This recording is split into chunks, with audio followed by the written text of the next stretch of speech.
Good morning, good afternoon, good evening, and good night. Ladies and gentlemen, welcome to Life of Logan. If this is your first time here, or if you haven't done so already, I encourage you to please like, comment, share, and subscribe. You can reach me at lifeofloganpod@gmail.com. That is lifeofloganpod@gmail.com. One of the worst feelings that I believe that I've ever had in life, and I've had plenty of pretty, let's just keep it PG and simple and just say bad feelings. But the feeling of you having to fight your own mind, that's one of the worst feelings I've had in life.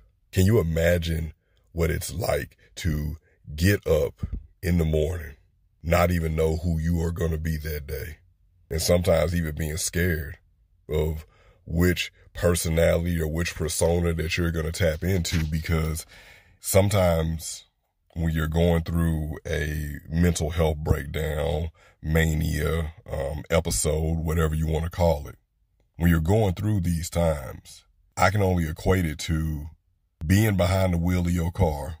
And if you live in a place where, or if you've ever driven on snow or icy roads, or if you've even been in a place where it's raining, you hydroplane, and that car, the car that you're behind, the car that you were once in control of, now you just in a speeding missile because you have no control at this point. It's in God's hands now. It definitely ain't in your hands. You just have your hands on the steering wheel because it just makes you feel good. Makes you feel like maybe I can still will this car to do something when the car's in control. That's what it's like. You are literally a bystander watching your body just do whatever it wants to do, watching the personality or the persona that is dominant at the time just take its control over you. And you might as well just be on autopilot at this point because you are not in control of the shift. This is going wherever this side of you decides it's going to go. Can you imagine what that's like? The stress that it puts on you. How it eats away at you because you don't know if you're going to be able to control it. And you don't even know what this side of you is capable of. And maybe you do know, but even if you wanted to stop them, you couldn't, because you've just been an onlooker for your whole life. It's one thing for your body to fail you.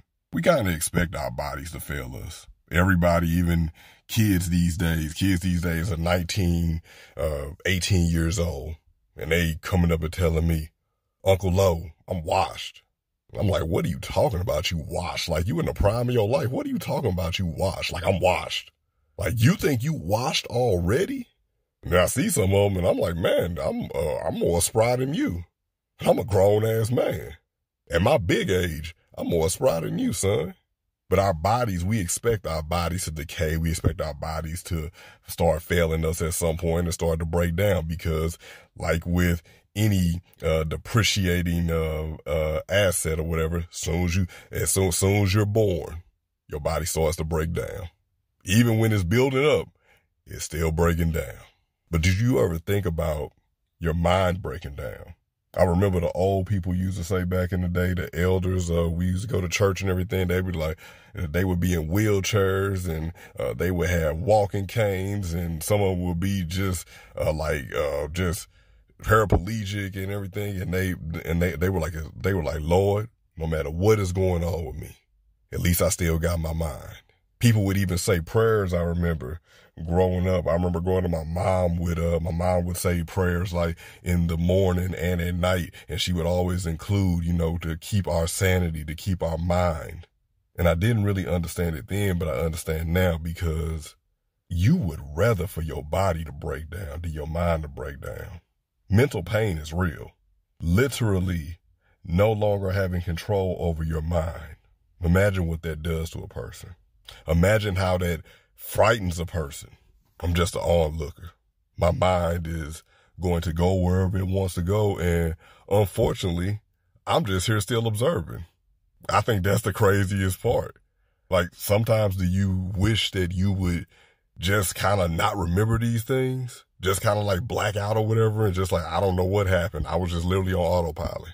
Or do you just look and you just build more of it and you take more of it into your memory banks and you continue to absorb and absorb and absorb, but you keep fighting because what other choice do you have? Because every day that you wake up, no matter if it's a good day, no matter if it's a bad day, no matter if you're in a happy place, no matter if you're in a sad place, you wake up, your eyes open. It's time to fight. It's time to fight against whatever's inside of you that's bringing out this side of you that you don't like, that you're scared when it happens, and you're looking on and watching them just run roughshod of your life. You're watching them push the people in that you love away in life, people that want to help you. You're watching them just ignore when people are trying to reach out to you and help you. And then that breeds suicide, because that's what it does when your mind turns against you. It tells you that the people who are around you, who are helping you, they don't really help. They don't really want to help you. They don't love you. They don't understand you. Look at how whenever you open up yourself to them, they shun away from you. And while that may be true for some may just shun away because they honestly don't know what to do. And we can have that debate on another show on if that's the right or the wrong thing to do. But your mind is taking this data in this altered state and it's using this forming against these other people. And then that's where the feelings of isolation come, because you pushed everyone away because you think no one understands you. Well, I do. This is Life of Logan. But more so than just me telling the stories about my life, this is our life. I'm not the only one who has a story like this. I know you have one like that too. I will always be here. Even when there comes a day where new episodes are not dropping and all you're left with is the sound of my voice in these previously aired forms. But just know, this will always be here, and it'll always be something that you could come back and reference and say, he kept fighting. Won't you fight with me? Thank you so much, ladies and gentlemen, for tuning in to Life of Logan. Please make sure to like, comment, share, and subscribe. As always, good morning, good afternoon, good evening, and good night.